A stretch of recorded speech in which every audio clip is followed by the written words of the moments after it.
último semáforo, cuando se apague, salida, ahí te los vamos a ver. Polo exterior, Mario Ríos, no medio, Celestino. Polo exterior, Marcos Molinos, vamos a ver, Celestino, Marcos Molinos, Mario Ríos.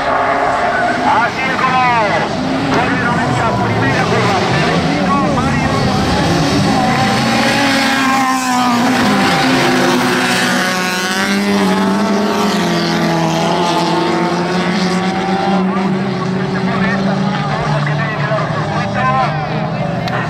Kilómetros, 900 metros, que son los que tienen que percorrer hasta completar esas 5 horas.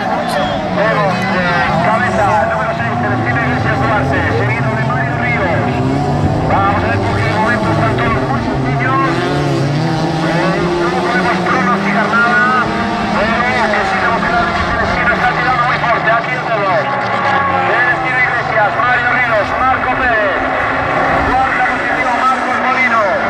Pasa ahora número 9, Daniel Peñalín. Número 15, número 15.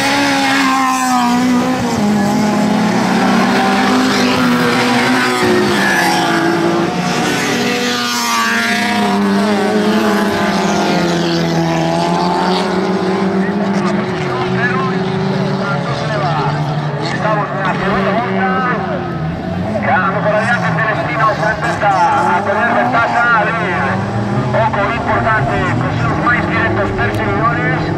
Mario Ríos, número 1 que marcha en segunda posición, que se aprieta de correrle. Ahí lo tenemos, vamos a ver cómo llega. Atención porque entraba Marco Pérez, un poco pasado, al final. Marco Pérez,